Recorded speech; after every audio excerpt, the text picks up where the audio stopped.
Hi dear friends, this is your Gallant IAS and welcome to another session of Jordan series.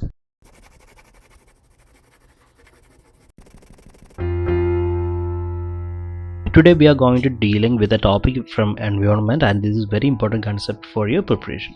So the topic is energy flow. So basic understanding is enough to address all questions related with this topic, and also it will help to solve other questions from various part of your environment syllabus. So let's start. So we know that except for the deep sea hydrothermal ecosystem, sun is the only source of energy for all ecosystems on earth. Of the incident solar radiation, less than 50% of it is photosynthetically active radiation.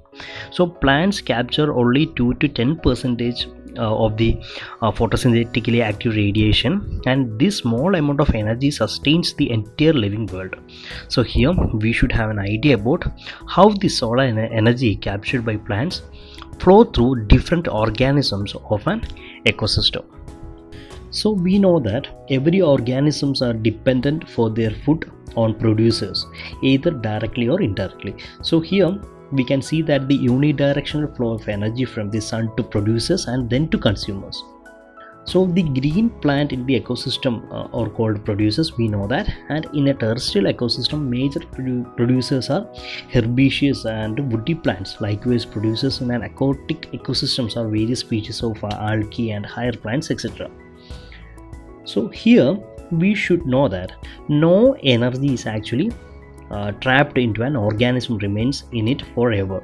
So the energy trapped by the producers is either passed on to a consumer or the organism dies. So we know that the death of organism is the beginning of a particular food web, that is called detritus food chain. So the all animals dependent on plants. So here we know that the death of an organism is the beginning of the detritus food chain or food web. So all animals dependent on plants, either directly or indirectly, for their food needs. So they are hence called the consumers. If they feed on the producers, that is the plants, they are called the primary consumers. And if the animals eat other animals, they are called the secondary consumers. Likewise, you could have tertiary consumers too. So the important fact is that definitely the primary consumer will be a herbivorous. So the consumers that feed on these herbivores are carnivorous, or more specifically primary carnivores.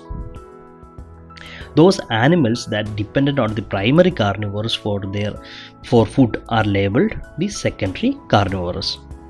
So we know that the detritus food chain begins with the dead organic matter. So it is made up of decomposers, which are heterotrophic organisms, mainly fungus and bacteria. So they meet their energy and nutrient requirements by degrading dead organic matters or detritus. So these are also known as the saprotrophs. So then a very important fact for your prelims is that in an aquatic ecosystem, GFC, that is grazing food chain, is the major channel for energy flow.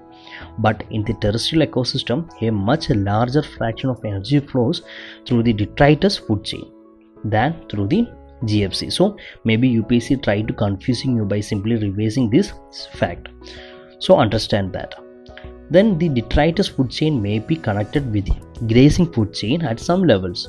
Some of the organisms of detritus food chain are prey to the grazing food chains animals, and in a natural ecosystem some animals like crow, cockroach, etc. are the omnivores. So these natural interconnection of food chains make it a food web. The next important concept is the trophic level.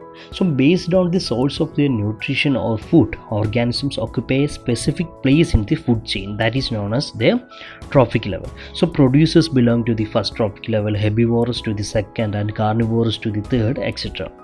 So here you should know that amount of energy decreases at successive trophic level.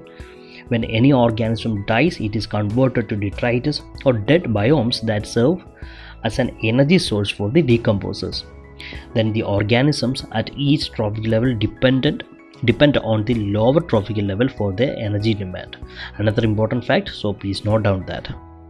Then the number of trophic level in the grazing food chain is restricted as the transfer of energy flows 10% low. Then the number of trophic level in the grazing food chain is restricted as the transfer of energy flows, that is only 10% of the energy is transferred to each trophic level from the lower trophic level. So this is for today. So in this discussion we actually dealt with the many concepts, so all are very important for your preparation. So before going to an end, let's discuss a model question. So the question is, consider the following statement. So the statement number 1 is, each trophic level has a certain mass of living material at a particular time called as the standing crop. Then the second statement is, in a terrestrial ecosystem a much larger fraction of energy flows through the grazing food chain. So question is, which of the statement given above is or are correct? So here the answer is option A, because that a given statement about standing crop is actually correct, but in the second statement, that is in a terrestrial ecosystem a much larger fraction of energy flows through the detritus food chain. So this is for today to jot on, and please keep supporting us. Thanks for watching.